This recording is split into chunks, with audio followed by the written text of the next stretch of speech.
Hi, good morning, Terry. How are you today? Hey, I'm doing all right. A little bit anxious, but um, I went to church yesterday, so it made me realize a lot of stuff. Mm-hmm. Um, like a revelation about what should I be doing. I know we talk about the word should, but I don't know. I just feel really anxious that I need to, you know, awake, be awake and enjoy life. And I don't know where to start. Mm-hmm. Yeah. I feel really like motivated, but at the same time anxious. So there's a lot going on.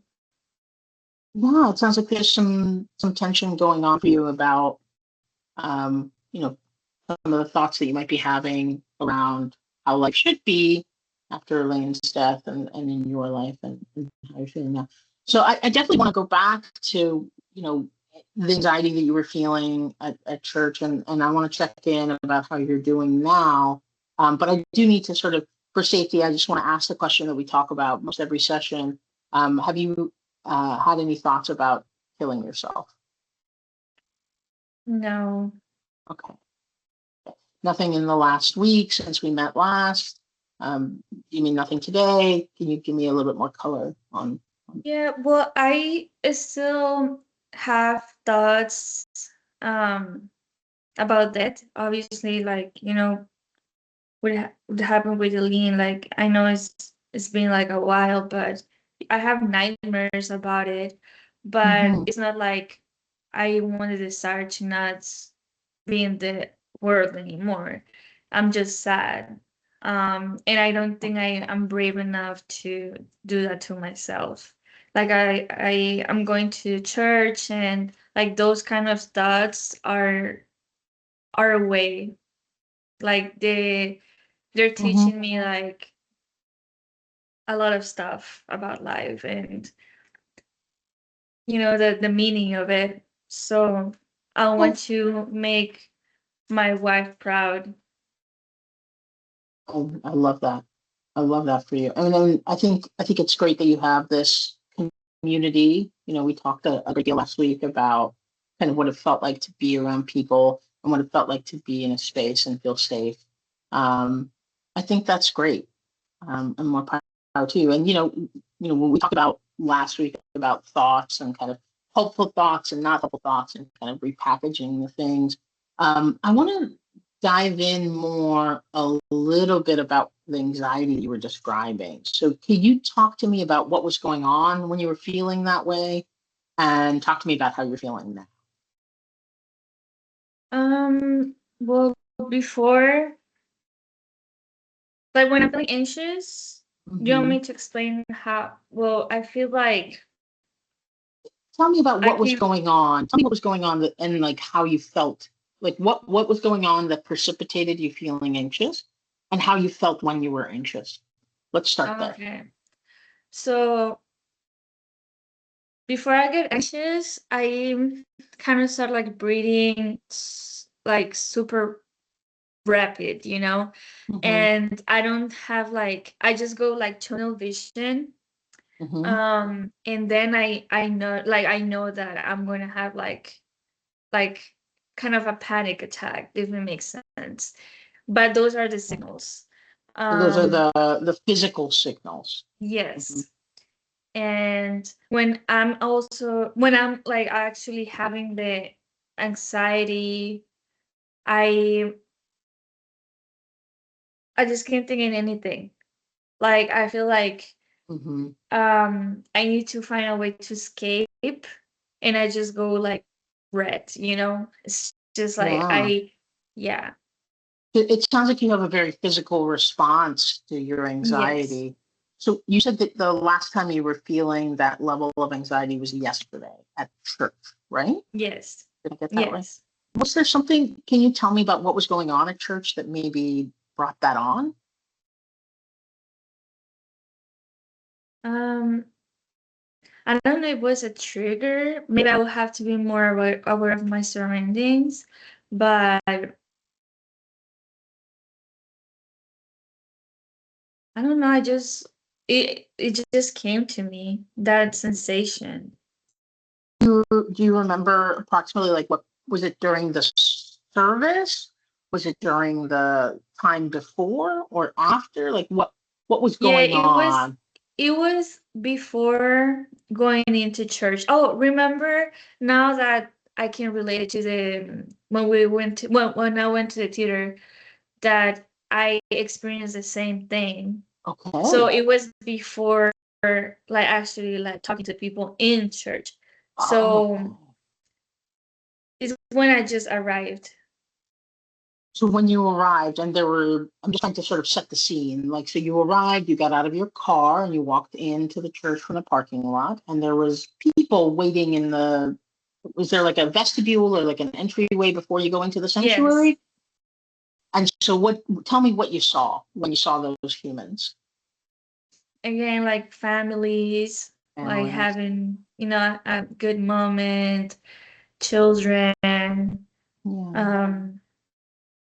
friends. Like, they were not my friends or my family, but I wanted to have that, and I can't.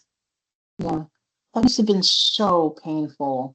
Thank you for sharing that with me. I really appreciate it. But it helps me understand where that's coming from and how how to kind of address it. So what happened next? So did you leave church or did you go into the service? I went to the service because Hey. I realized that we had that conversation last time, and I gave it a shot. I mean, it wasn't easy, but I made it. I'm so glad that you pushed through. I really appreciate it. Did you feel kind of, the memory of our conversation and like yeah, that's Yes. great. That's great, Terry. I'm really glad that you were able to seize that moment and walk through. And so you sat through the service. Were you feeling anxious while the service was going on? Um, no. Once No. I start listening to the pastor, I felt relief, to be honest, and I didn't feel lonely. Great, great. So Yes. that setting seems to be very comforting for you, protective even. Does that seem like Yes. a fair assessment? Okay. So the service was over, and then it was time to leave, and you had to walk out of the sanctuary back into the like entryway and get back to your car. Tell me how it felt to do that. Mm, I didn't feel that much anxiety at the Mm-hmm. end, but I felt anxious. You Like felt like anxious. from, I don't know, from 1 to 10. At the beginning it was like 10 out of 10, and after it Mm-hmm. was like 7 out of 10. So I guess what I'm seeing here is what you're telling me is so that beginning period where you were milling about was hard, but you pushed through. Mhm. Then you went into the sanctuary. You were distracted by the stimulus of the sermon and kind of whatever thoughts you were having inside, and you were able to feel safe and protected. And Mhm. then that was done. Then you went out back into the public space where there's not a lot of structure and kind of milling about and you feeling anxious, but not as anxious as you were. Is that right? Yes. Yeah, correct. Okay. So great example, great kind of um, context for what was going on and the experience of your anxiety and what that feels like. So let me ask you this: how are you feeling today? Today, I'm feeling calmer. I haven't had any anxiety in the morning, so I think that's a good sign. Mm-hmm. But I feel like I will encounter those episodes again, Mm-hmm. and Mm-hmm. I don't I don't want to be in a bad spot. Like, I want to be prepared, if it makes sense. Yeah, that absolutely makes sense. And I think that we can talk about some techniques that may be helpful to help manage some of the anxiety. And I want to share with you, that my focus is evidence-based practice. And I want to kind of provide you with some context. We keep talking about prolonged grief disorder, and which is the diagnosis that we were sort of landing on, and we've talked about our treatment and what our goals are. And I think we're making great progress. But I want to make sure that before we try anything, you have a sense of why we're going to do the things that we're going to do. As a rule, aside from the sort of cognitive work that we were doing with the cognitive thought record last time, right? Where you kind Yes. of were writing things down and kind of cognitive reframing and the should statements, all of those things. There's also an approach in CBT that is more of a behavior, right? So it's about what your body is actually doing, what it's experiencing. And there's a lot of techniques that CBT widely uses to address things, right? So exposure therapy, things like positive memory promotion, all of those things. But in the research that I've done on what techniques are effective for prolonged grief disorder, the place where I sort of continue to land is something called mindfulness. Do you know anything about mindfulness? No, not really. Okay. Well, mindfulness is about focusing on what's going on in your body and kind of the attunement of what's going on somatically to what's going on in your emotions, right? It's a way to sort of be present, to focus on your breath, to focus on the kind of sensations of your body. And it's a way to ground yourself, right? And while for prolonged grief disorder, there's not, um, you know, mindfulness is not the most effective approach on its own, right? In combination with the skills that you learned last week and continuing supportive therapy, which is what we're doing together. I think that a technique that I'd like to teach you called a grounding technique, that's called the 5-4-3-2-1 grounding technique, might be a good thing to do when you're starting to feel those anxieties in those settings, right? That's that body feeling, because what it might do is it might help you get to the same place that you got to with the sermon, right? So you walk into a movie theater, a concert, a church, workplace at some point, maybe, right? And you start feeling those breaths, what you described to me earlier. This is a way to remind yourself that you're here, that your body is here, that you're okay and you're safe. What I wanted you to get your permission, of course, is I wanted to walk through a grounding technique, and I'll share the script with you so that you can internalize it and make it feel normal to you. Would you like to do that together? Yes, of course. Okay. So here's what I'd like you to do. I'd like you to close your eyes for just a moment. Mm. Okay. And let's begin by taking 3 deep belly breaths. And in and slowly out through the nose. Another one in and slowly out through the nose. And one more before we start. In and out. Now go ahead and open your eyes for me. And we're going to start by naming 5 things you can see. For example, I see a table. I see at my desk. I see my salt lamp. I see my pen. And I see my mouse. Now you try. I see my computer. I see my phone. I see my table. I see my dog. And I see my window. Wonderful. Now take a deep breath in and slowly release it. Now, pay attention to your touch. and name 4 things that you can feel. For example, you could say, I feel my feet in my shoes or my socks. I feel the hair on the back of my neck. I feel the chair pressing against my back. Go ahead. Tell me So four there's things. five too? There's Four? 4. Tell me 4 Okay. things that you can feel. I see the floor. No, my feet touching the floor. Feel I that? see. I see my back touching my chair. You feel that? I feel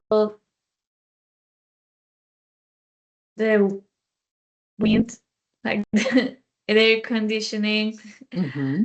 Um, and I feel my hands that are warm. Mm, excellent. Now take a deep breath in for me and hold it and let go.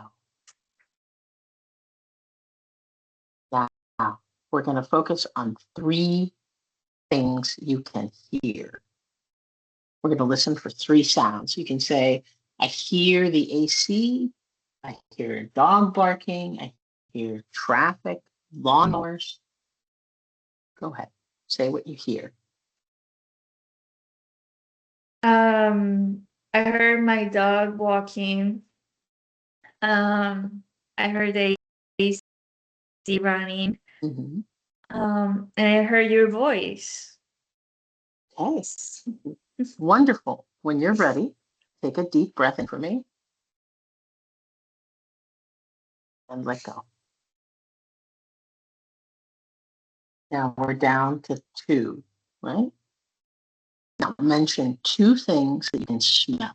Remember, you can move around, right? Say it out loud. I smell coffee and I smell a candle or the lotion on my hands, something like that. What do you smell? Yeah, I smell the lotion in my hands and maybe the Clorox that I used to clean my floor yesterday a little bit. Very nice. Very nice. Does it have a citrus smell or what does Yes, it it's a smell? citrus. Very nice. Now take a deep breath in for me and breathe out. Lastly, mention 1 thing that you can taste. Maybe mint or gum or toothpaste, coffee. Say it out loud. I taste the coffee that I drank this morning. Perfect. So now we've completed the exercise. And as we end it, close your eyes for me and take 3 deep breaths. So in and let out through your nose. One more time.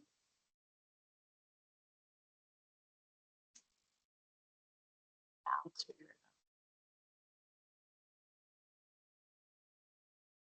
In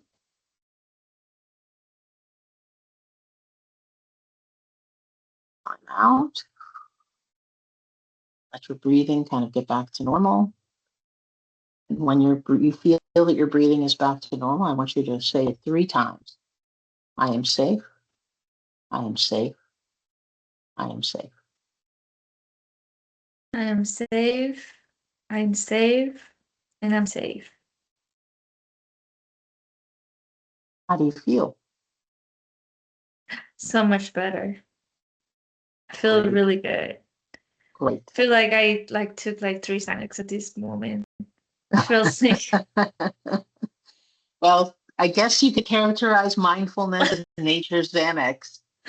But certainly something. I think it's a very, considering what you've shared about the anxiety that you feel being somatic, right, part of your body, as well as emotional.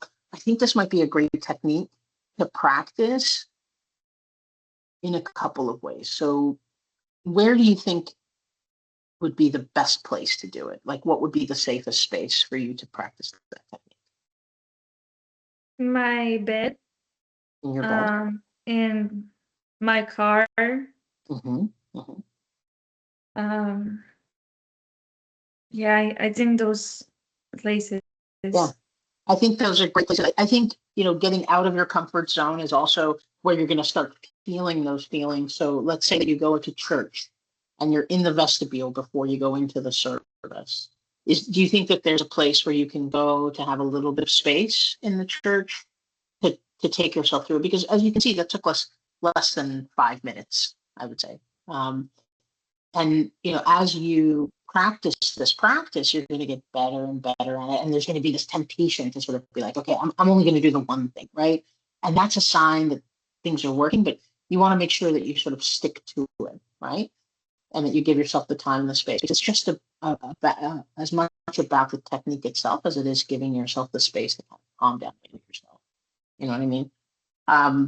So that would be what I would do. So I think that was a very positive. This is a really positive place to kind of take a pause, and talk a little bit about what's going to be next for you, because I think that we've done some work on the cognitive side, and we've done some work on this mindfulness side to give you some tools in your toolbox, right? And continuing the sort of self-compassion, and how would you treat someone, if it wasn't you who was going through these kind of feelings, how would you help a friend through them? We've talked about all of those things. Do you have any questions for me so far? No. So what we're going to do is we're going to meet next week again, and we're going to kind of assess, based on where we are, how things are feeling. And we'll talk about, should we continue to the treatment at the same pace and clip that we've been doing? Should we pull back a little bit? Do we need to increase? So I want you to start thinking about how you see our future together, in terms of the work that we're doing. And how we proceed, and use the techniques that we've learned in the last couple of weeks to see if you can help navigate you through some difficulties that you may be having. Any questions for me so far? So the mindfulness techniques that we just made, how much or is recommended for me to do it? You know what? It's not a prescription, right? Like take one in the morning and take one in the afternoon. It's based on what you think you need. So in the last couple of weeks, you described two situations where you felt anxiety about being in public spaces with other humans who are experiencing life in a different way that you are. Yeah. The last time you talked about it, you didn't engage, right? You ran. You ran out of the Yeah. movie theater, and that's okay, because you did what felt right for you, like no shame, no blame. But if you had a skill, right, to look at what was going on, you could have reframed the cognition, the thoughts you were having, or you could have taken this mindfulness technique and Mm, maybe gone to, I don't know, even for lack of a better space, to the bathroom in the movie theater and done this exercise, and maybe things would have gone differently, right? okay. I want to make sure that you give yourself credit. Even without this technique, you went into the service at church. You Yes. you did it. You did great. This is just another tool in your toolbox. If you feel overwhelmed, and maybe not at church, maybe in a grocery store, anywhere else, in a movie theater, because Toy Story 5, you still need to see it. Yes. So it's not prescribed, it's as needed. So if you feel like Okay. it would help, use it. If you feel like it won't, that's okay too. If you feel like you can push through, you're the captain of the ship, Erin. You Okay. decide. But here it is. It's something for you to use. And I will send you the documentation about this technique, and I'll give Okay. you even more education about other techniques, because you may find other ones more helpful. There's a whole bag within Okay. CPT. Perfect.